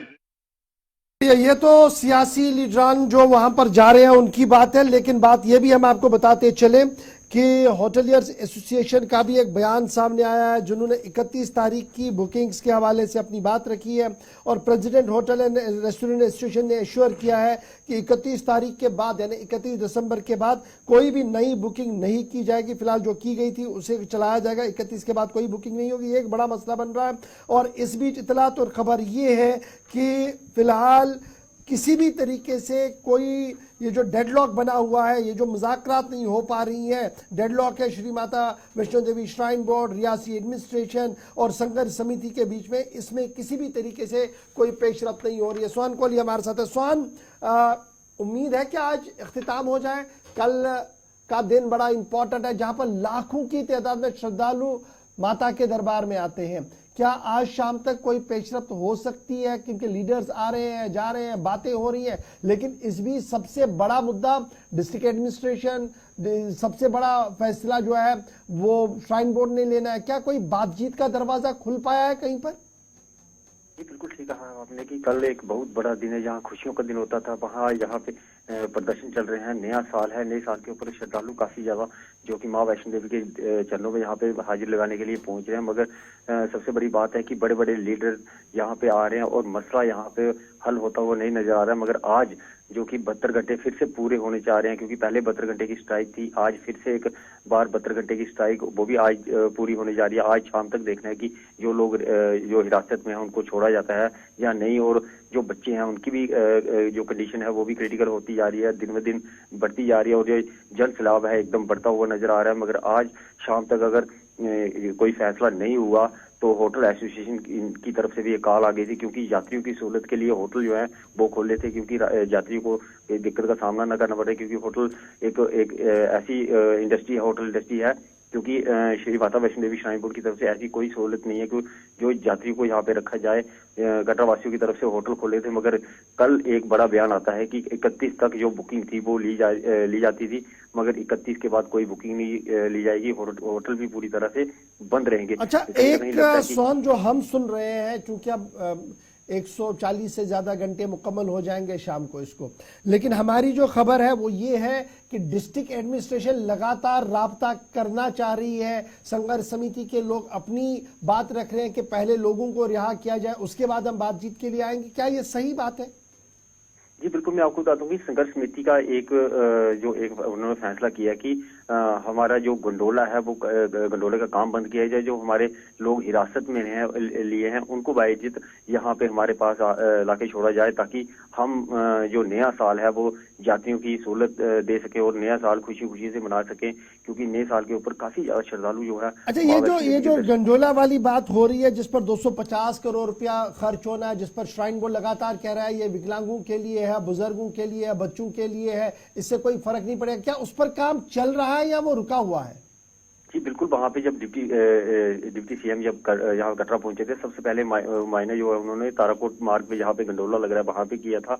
उनको कटरा समिति ने पूरा ब्रीफ किया था कि ये जो रास्ता है, नया रास्ता जो है ये बिल्कुल ही बाईगाट कर रहे हैं, कटरा को बाईगाट कर रहे हैं, और नया रास्ता जो है वो ताराकोट मार्ग से निकाल रहे हैं। वहाँ पे गंडोला पहले रास्ता निकाला था, जो रास्ता पूरी तरह से नहीं चला, क्योंकि श्रद्धालु उस रास्ते में काफी ज्यादा परेशानी झेल रहे थे, क्योंकि वो एक लंबा भी है और सुनसान रास्ता है, जंगलों से होते गुजरते हुए रास्ता है, मगर जो पुराना रास्ता है वहाँ पे आस्था जुड़ी है, कहीं ना कहीं हिंदुओं की आस्था जुड़ी है चल रहा वहाँ है, पे। काम रुका हुआ है?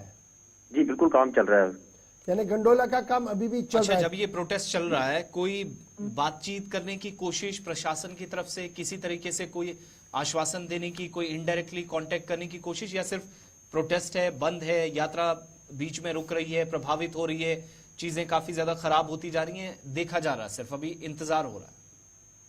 जी बिल्कुल, मैं आपको बताऊंगी, कल डिप्टी सीएम जब यहाँ पहुंचे थे तो उन्होंने जितने भी जहाँ डिप्टी कमिश्नर या जितने भी जो डिपार्टमेंट थे वो बुलाए हुए थे, मगर वहाँ पे डिप्टी कमिश्नर वहाँ पे नहीं पहुंचे थे।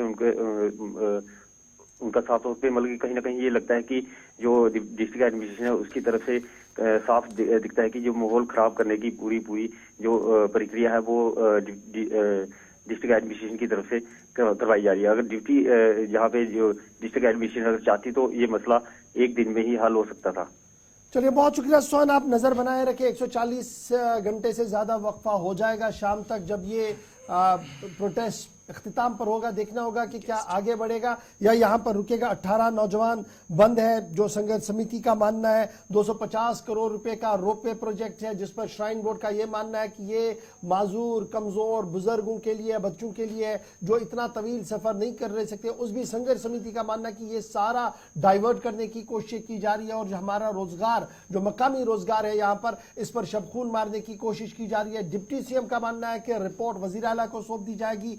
मामला श्राइन बोर्ड का है, जो ऑटोनॉमस इदारा है। देखना होगा कि यह मामला किस तरीके से हल होगा। लेकिन कल का दिन इंतहाई अहम होगा, जहां पर हजारों की तादाद में श्रद्धालु माता के दरबार में आना चाहेंगे, आ रहे हैं। क्या उन्हें हर मुमकिन सहूलियत मिल पाएगी, क्या वो हर चीजों से मुस्तफीद हो पाएंगे, सबकी नजर इस पर भी रहेगी। लेकिन ट्रेडर्स का बयान ये है कि अब यह मामला कटरा तक ही नहीं रहेगा, ये टिकरी उधमपुर से होते हुए जम्मू तक भी आ सकता है। इस तरीके की मनसूबाबंदी और इस तरीके की मीटिंग्स का आगाज हो गया है। जी आसिफ, चलिए खबरों पर जरा हम ब्रेक लगाते हैं। आपकी कॉल्स भी कुछ देर बाद लेनी है, लेकिन उससे पहले चूंकि खास मेहमान भी हमारे साथ ज्वाइन कर चुके हैं, तो उस मौजू की तरफ भी जरा चलते हैं। उसके बाद बीजेपी और कांग्रेस के खेमे से दो बड़ी खबरें, और पिछले दिनों जो हमने एक सीरीज चलाई ऑनलाइन गैम्बलिंग या गेमिंग या फिर जुए को लेकर, हम प्रोग्राम क्यों चला रहे थे, उसका बुनियादी मकसद क्या था, उसकी एक तस्वीर आपके सामने रखेंगे और उसके बाद खुद आप मुशाहिदा कीजिएगा।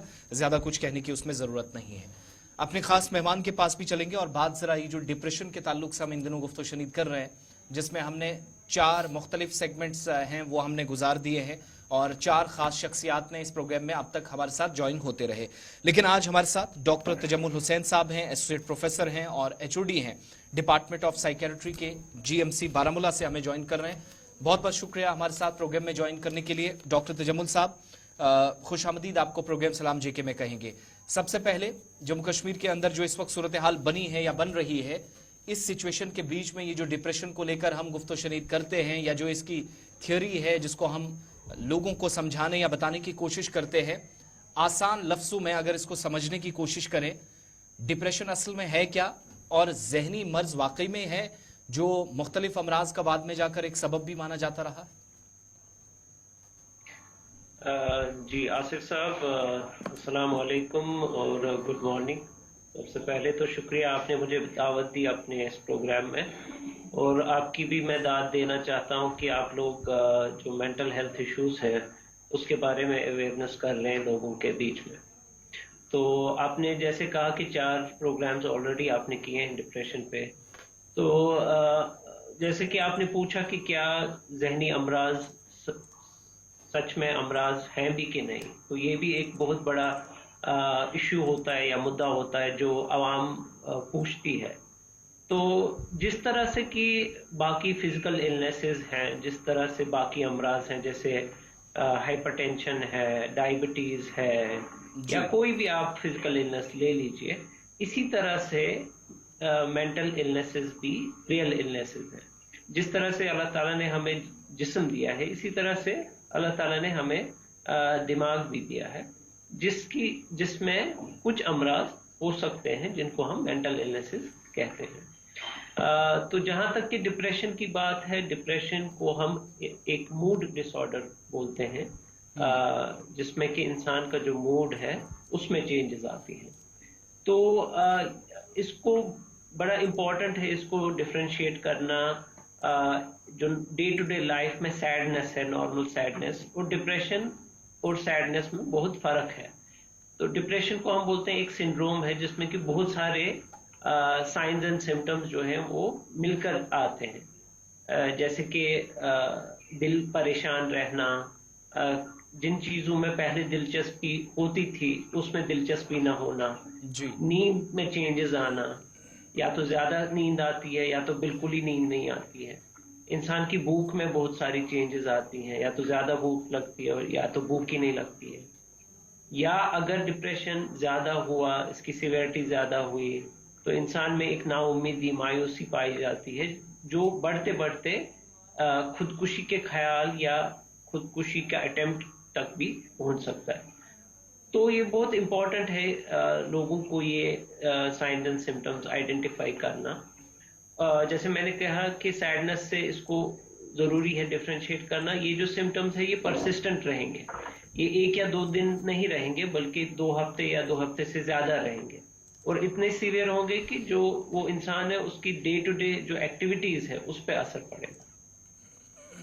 तो डॉक्टर साहब, एक बड़ा इंपॉर्टेंट फैक्टर ये भी है, जैसे आपने कहा कि ये बुनियादी मामला किस तरीके से बनता है, लेकिन जब मैं कश्मीर के जाविये से बात करता हूँ तो अभी भी इस पूरे मामले को हम बड़े मनफी अंदाज में देखते हैं।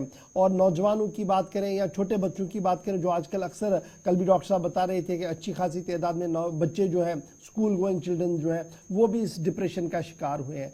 अब मोटी बात यह है, जो मैं कल भी डॉक्टर साहब से जानना चाह रहा था, एंजाइटी और डिप्रेशन, अगरचे 2 अलग अलग चीज़ें हैं, लेकिन कश्मीर में जब मैं देखता हूं तो इसे एक ही निगाह से देखा जा रहा है और एक ही जाविये से हमारे घरों में इस पर बात होती है। क्या बच्चे डिप्रेशन या एंजाइटी का शिकार होते हैं और बुजुर्ग सिर्फ डिप्रेशन का शिकार होते हैं? नहीं, देखिए, ये बात तो आपने सही बोली कि एंजाइटी एक अलग डिसऑर्डर है और डिप्रेशन एक अलग डिसऑर्डर है, लेकिन बहुत सारे केसेस में देखा गया है कि दोनों भी पाए जा सकते हैं। मतलब एक ही इंसान में एंजाइटी के सिम्टम्स भी हो सकते हैं और डिप्रेशन के सिम्टम्स भी हो सकते हैं। और ये किसी एक पर्टिकुलर एज ग्रुप को हम नहीं बोल सकते हैं कि खाली एल्डर्स में डिप्रेशन होगा और बच्चों में एंजाइटी होगा, ऐसा नहीं है। बच्चों में भी एंजाइटी हो सकता है और डिप्रेशन हो सकता है, और एल्डरली में भी दोनों चीजें हो सकती हैं। तो ये हो सकता है कि प्रेवलेंस जो है, मतलब शरह जो है, वो डिफरेंट हो बच्चों में या एल्डरली में, लेकिन दोनों में डिप्रेशन भी हो सकता है और एंजाइटी। डॉक्टर साहब, अगर इन दोनों चीजों को हमने अलग अलग करना हो, मैंने डिप्रेशन देखना हो, किसे कह रहे मोटी मोटी बात जो आपने बता दी, एंजाइटी को कैसे हम चेक करें कि यार मेरे अंदर एंजाइटी है, नहीं है, मेरे आसपास जो लोग हैं ये डिप्रेशन के शिकार है या एंजाइटी के शिकार है, अगर मैंने एनालिसिस करना हो घर बैठे, ताकि हम उसको प्रॉपरली गाइड करें, प्रॉपरली उसको डॉक्टर के पास ले जाए, तो कौन से ऐसे पैरामीटर्स है जो मैंने फॉलो करने पड़ेंगे इस चीज को लेकर? जी, देखिए, डिप्रेशन के जो कॉमन सिम्टम्स है वो तो मैंने बताया आपको। एंजाइटी में क्या होता है कि बहुत ज्यादा घबराहट होती है, छोटी छोटी चीजों की फिक्र दिमाग में रहती है, जो कि माइंड को प्रीऑक्यूपाई करती है, जिसकी वजह से नींद पे असर पड़ता है, नींद नहीं आती है, जिसकी वजह से उनको फिजिकल सिम्टम्स हो सकते हैं, जैसे कि पैल्पिटेशंस, हार्ट धड़कना, दिल तेज धड़कना, पसीना आना, ट्रेमर्स जिसको बोलते हैं, थरथरा, हाथों में थरथराहट रहना,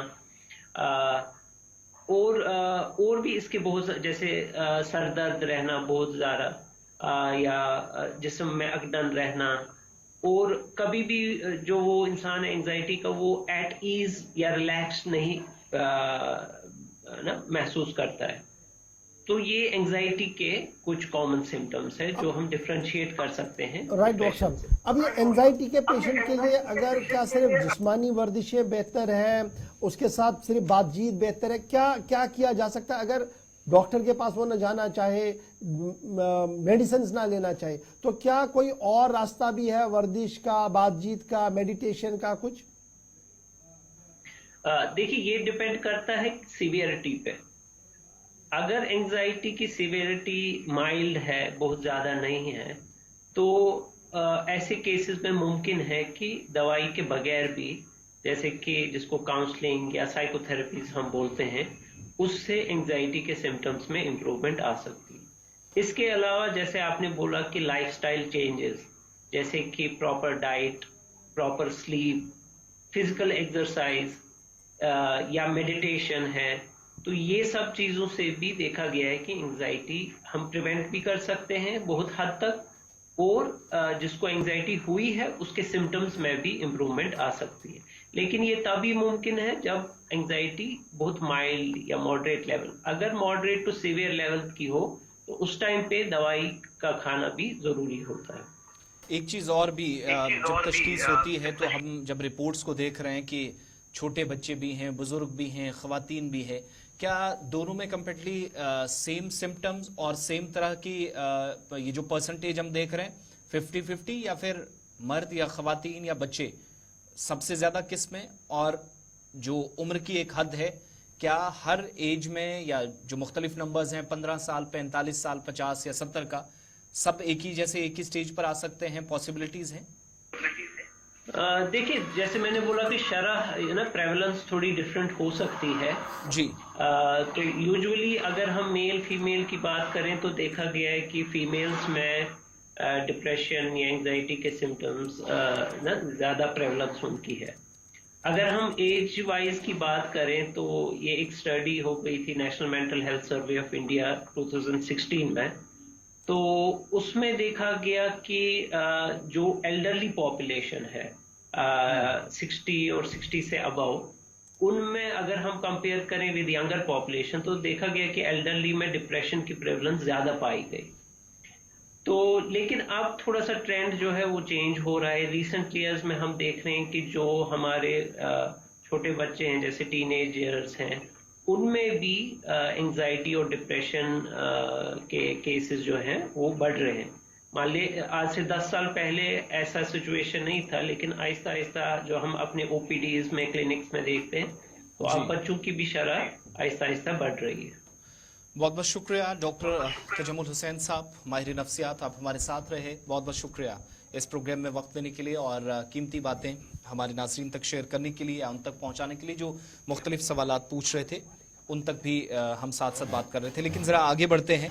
जब डिप्रेशन की बात कर रहे हैं तो पिछले दिनों हमने आपको बताया था कि जम्मू कश्मीर में एक सीरीज़ जो 1 महीने तक हमने चलाई, ऑनलाइन गैम्बलिंग, या जो ऑनलाइन गेम फिर गैम्बलिंग और जुए तक पहुँचाकर कई नौजवानों को तबाह कर गई, इसकी ताज़ा मिसाल क्या? हम प्रोग्राम क्यों कर रहे थे, शायद इसका जवाब आप इस खबर में तलाश लेंगे। और पहले कुछ अपडेट्स और उसके बाद तस्वीर आपके सामने।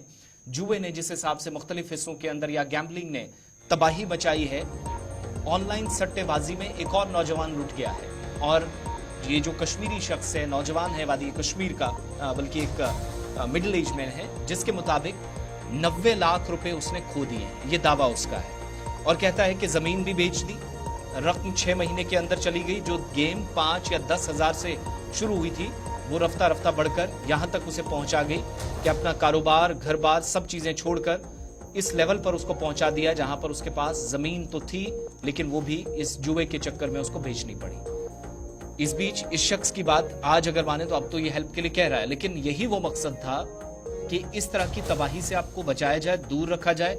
हम सब की मुआशरे में जिम्मेदार नागरिक, जिम्मेदार शहरी होने के नाते क्या जिम्मेदारियां हैं, इज्तमाई कोशिशें क्या होनी चाहिए, ऐसे बेबस और लाचार लोगों को मुसीबत से बाहर निकालने के लिए बुनियादी मकसद यही प्रोग्राम का था। और आज ये तस्वीर हमारी उन खबरों पर मोहर भी लगाती है। हम जब ये तस्वीर चला रहे हैं ना, तो 2-3 चीजें बड़ी इंपॉर्टेंट है। जब हम ऑनलाइन गैम्बलिंग की बात करें तो बहुत सारे लोग ये कहते हैं जनाब ये तो सरकारी तौर पर है, ऐसे है वैसे है, ना करें जी, आगे बढ़े, इससे कुछ नहीं होना है।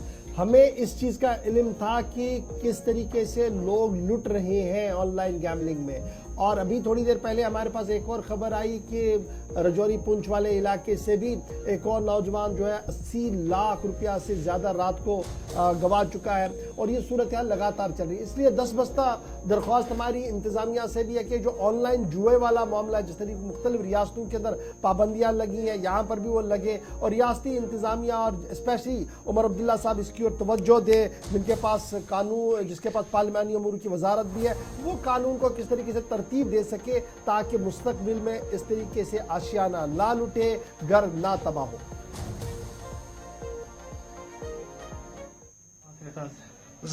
गॉड क्या इन्वेस्टमेंट करो तो यार गॉड कर अब तो सद यो दिवन नफा मतलब इस का मस लोग कुछ लाख रुपये कुछ 50,000 इसका मस लोग तो 5-6 रेती गिंदन इसका ह्यूज अमाउंट बनो।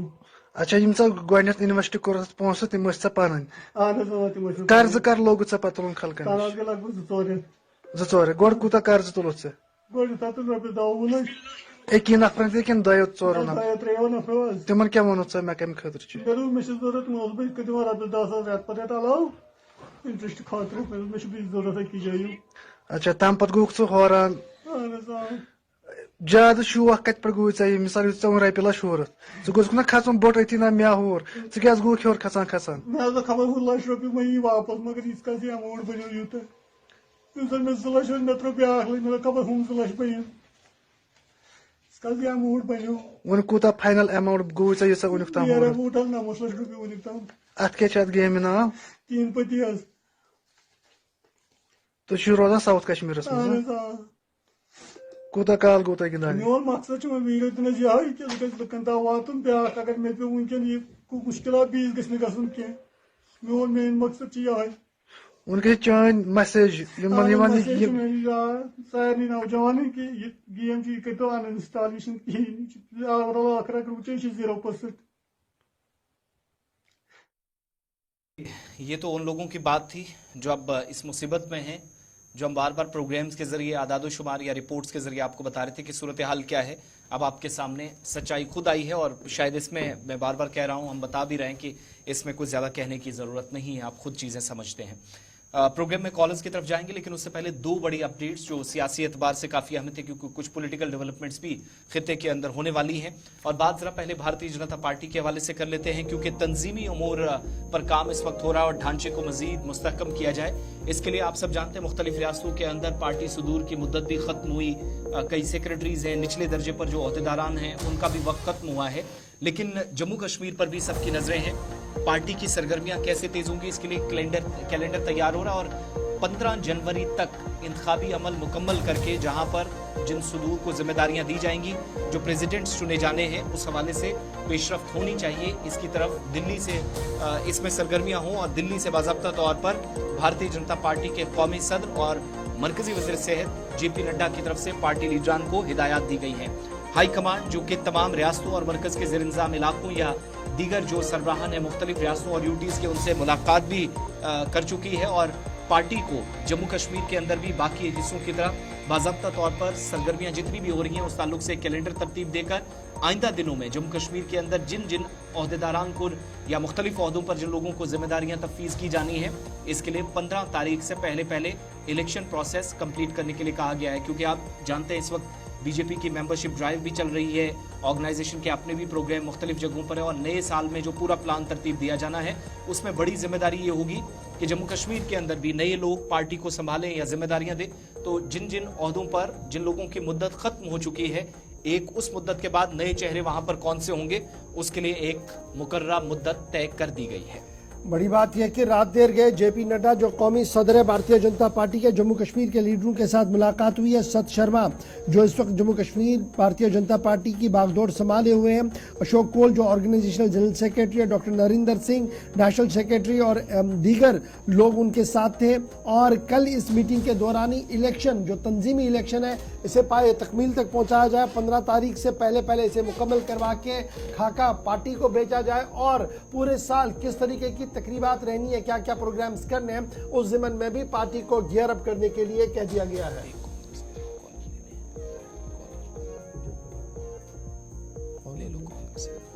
चलिए जनाब फटाफट से बढ़ते हैं जी आगे। बीजेपी के बाद जरा बात कांग्रेस की भी आपके सामने रखते हैं। जहां बीजेपी 11 पार्टी इलेक्शंस को लेकर है, वहीं पर इतलात और खबर यह है कि चुनाव में शिकस्त के बाद कांग्रेस की आला सतही कमेटी ने अपनी रिपोर्ट तरतीब दे दी है और खबर यह है कि रिपोर्ट कौमी सदर को बहुत जल्द सौंप दी जाएगी। फैक्ट फाइंडिंग कमेटी ने अपनी रिपोर्ट तरतीब दे दी है, हैंडओवर स्टेट प्रेसिडेंट को कर दी गई है और ये कॉपी कौमी सदर को भेज दी जाएगी।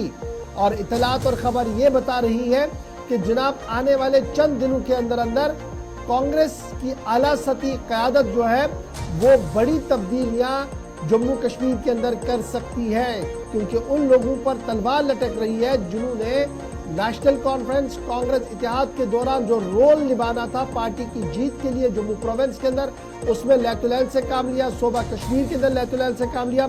शायद उन्हें पहाड़ का रास्ता भी दिखाया जाए। इस ज़िमन में बाज़ाब्ता तौर पर सूरत हाल को देखा गया, एडवाइस कमेटी एक बनाई गई और उस फैक्ट फाइंडिंग कमेटी ने अपनी रिपोर्ट दे दी है और माना जा रहा है कि आने वाले चंद दिनों के अंदर अंदर अप्रूवल मिलने के बाद पार्टी जम्मू कश्मीर के अंदर एक बड़ा ऑपरेशन कर सकती है, जिसमें सीनियर लीडर्स को शायद बैकएंड पर नए चेहरों को सामने लाकर पार्टी को गियर अप करने की कोशिश भी की जा सकती है। इस तरीके का हिसाब जो है वो बनाया जा रहा है, क्योंकि माना जा रहा है कि जो रिपोर्ट है, जो इंटरीम रिपोर्ट है, वो कांग्रेस सदर को बहुत जल्द सौंप दी जाएगी। चलिए कुछ एक मिनट से कॉलर्स की तरफ चलेंगे, फटाफट से अपनी बात रखिएगा, नंबर्स आपके सामने आ जाएंगे और पहले कॉलर हमारे साथ लाइन पे। हेलो हेलो, अस्सलाम वालेकुम। वालेकुम अस्सलाम। वालेकुम अस्सलाम। मैं सैदपुर से मोहम्मद बोल रहा हूँ जी, बताएं। वनीवास अच्छे गुजारिश गवर साहब अस्सलाम वालेकुम। गुजारिश गुजारिश करान वक्त वक्तन फवक्तन मुलाकात फोनस पे शुक्रिया करान तुम चाहे चलावान ये फोन प्रोग्राम अम सह लुकन यह वातान सहूलियत अम खुद शुक्रिया करान तुंद चीज अर्ज यप आलस साइड बसान बटपोरा साइड तकरीबन बटपोरा तो नागबल 10 गांव ये अम बो वो स्मार्ट सिटी गाड़ी हर कुछ जाए पकान तिम गई लट स्मार्ट सिटी गाड़ी त्रो यप ये तिम वफद तुम न्यू बात रिप्रेजेंटेशन तम तो तक कोर आर सोबन दोपन इंशाल्लाह त्रो गाड़ी त्रो तक इलाका ये दिक्कत तक मगर वुन तान चलान कहें ये क्या रात गो शीन पे लक्चो गाड़ियों पोपुत कह बड़ गाड़ी पकान तुम कह कौता दिक्कत पे इन 2 दोहन कर तलाक अल्लाह ताला जाना वो कर गुजारिश तुह वसादत वाते बे आर सोबस सानस कि अत क्या ध्यान दिवान लड़ीज कह बच्चे कह अमिस प्रॉब्लम गसान तो यह गुजारिश अल्लाह की तरफ तुह वसादत इंशाल्लाह। चलो सठा शुक्रिया, इंशाल्लाह जरूर वाती आवाज तुज मजकूर हकमन ताम और मजकूर MLA ताम युत जन सह पन रोल निभावित अपर किन ये स्मार्ट सिटी गाड़ी चलवित हे युत जन लुकन राहत मिले। एक और कॉलर दे दीजिएगा जी। हेलो हेलो अस्सलाम वालेकुम जी। वालेकुम अस्सलाम जी, बताएं, आवाज आ रही है, जल्दी से बात रखिए। सर अदम चंद आई सटन अहन खास तौर इन गरीबन बिचारन ये कैजुअल डिलीवरी बिचारन जमीन अक तरफ गवर्नमेंट दावाई करान कि हेको कहें कर दोम तरफ आई चंद चटने कि बिचारन जमीन टोटल कह टोटल तम रत 6,000-7,000 तरन मतलब 4 रेत 5 रेत चंद कत चचक वन चंद चचक सिर्फ तिमन यमन KYC गोमुत अम ब्रो चचक मतलब तिमन मतलब नीट डिलीवरी कम करान गवर्नमेंट तिमन हेन थी अत क्या कर सरकार नौकरी तथ क्राइटेरिया कम पोसस पे चेन तर तोमुल वोमुल निवान तथ क्राइटेरिया पन बन तम पे थो तुम पन कत मे उम्मीद कि अगर युथ का मामला तुम अनिव हुकूमत किस नोटिस अंदर और स्पेशली इंतजामिया अमिक फूड एंड सप्लाईज इंतजामिया इन नोटिस अंदर अनिव ये मामला। एक और कॉलर है जी। हेलो जी, वालेकुम सलाम। जी जी बताएं। इधर सिर्फ बिजली नहीं होती है दिन में। कहाँ पर? छत्ताबल में। छत्ताबल इलाके से खबर ये कि बिजली नहीं है। लेटेस्ट होप सो को बिजली कल से थोड़ा बहुत 300 मेगावाट और आई है, आपके इलाके को भी मिले। शेड्यूल के हिसाब से भी फिलहाल बिजली चल रही है, होप सो कि जल्दी से वो भी आपका एड्रेस हो जी। चलिए जी, लास्ट 2 कॉल्स, उसके बाद जरा मौसम का अपडेट भी आपके सामने रखना है कि रात किस तरीके से गुजरी। लास्ट 2 कॉल्स ले लेते हैं जी। हेलो हेलो सर जी, सलाम वालेकुम जी। वालेकुम सलाम जनाब अच्छे कोलगाम पे डिस्ट्रिक्ट कोलगाम कई मूव पे सर अहन वनो ओल्ड एज पेंशन तारन सितंबर पे हो तारना से सर सितंबर 2024 पे तरह कहीं। चलिए जी, बहुत शुक्रिया जी, बहुत शुक्रिया आप सबका कॉल के लिए। जरूर आपकी बात सकीना ईतू मैडम तक पहुंच गई होगी और आपकी बात जरूर कोशिश करेंगे कि इस पर जवाब भी लिया जाए। चलते चलते जरा मौसम का अपडेट भी आप तक पहुंचाना है। मुख्तलिफ हिस्सों के अंदर मौसम सुबह सुबह कैसा था वो शुरुआत में आप तक पहुंचा है, लेकिन रात का दर्जा हरारत जो फिर से मनफी होना शुरू हुआ क्योंकि बर्फबारी और बारिशों का सिलसिला थमा है। एक और स्पेल 1 जनवरी के बाद होगा। श्रीनगर में 0.9 माइनस टेम्परेचर, काजीगुंड में -2.8, कुपवारा में भी 0.1, पहलगाम के अंदर सबसे ज्यादा जहां -9.2 और गुलमर्ग के अंदर 10 तक पहुंच गया है मनफी दर्जा हरारत। पिछले 12-13 घंटों के दौरान ये सूरत हाल बदलते मौसम के बीच 9.9 सोनमर्ग, कोकरनाग 2.2, पुलवामा 0.2, शोपिया में 3.1 यहां पर भी मनफी और बडगाम सेंट्रल कश्मीर के भी यहां पर 1.9 डिग्री सेल्सियस रिकॉर्ड किया गया है। इसी तरीके से जब जम्मू की बात करते हैं तो जम्मू के अंदर रात का दर्जा 4.6 डिग्री, दिन में धूप की उम्मीद है। Latest hope so. बानिहाल 1.7 रात का दर्जा हरारत रहा है। भद्रवाह के अंदर -3.1 3.1, कटरा 6.2 रात का दर्जा हरारत। किश्तवाड़ के अंदर 1.0 डिग्री सेल्सियस रिकॉर्ड किया गया है मरकजी महकमे मौसमियात की तरफ से। इस बीच सांबा के अंदर रात का दर्जा 3.4, दिन में धूप रहेगी। पुंछ के अंदर 2.1, दिन में धूप रहेगी। लेकिन लद्दाख आते आते एंटायरली सिचुएशन आज डिफरेंट है। करगिल सरतरीन इलाका -15.3 डिग्री सेल्सियस रिकॉर्ड किया गया है। लेह के अंदर -13.2 डिग्री सेल्सियस रिकॉर्ड किया गया है। और द्रास सरतरीन इलाका इस वक्त एंटायर इस रीजन के अंदर है जहां पर रात का दर्जा हरारत -21.8 डिग्री सेल्सियस रिकॉर्ड किया गया है। ताहम आज लद्दाख के अंदर बादल सबसे ज्यादा छाए रहेंगे, धूप बहुत कम ही आपको नजर आएगी। तो चलिए जनाब, ये तो था प्रोग्राम सलाम जेके जिसमें हमने मौसम से मिजाज से लेकर सियासी मिजाज तक आपको अपडेट किया। बाखबर रहिएगा गुलिस्तान न्यूज़ के साथ, क्योंकि गुलिस्तान न्यूज़ खबर तह तक आपके सामने रख रहा है। फिलहाल प्रोग्राम सलाम जेके में आज हमारे साथ बस इतना ही। आप बने रहे हमारे साथ, हमें दे इजाजत। अल्लाह हाफ़िज़।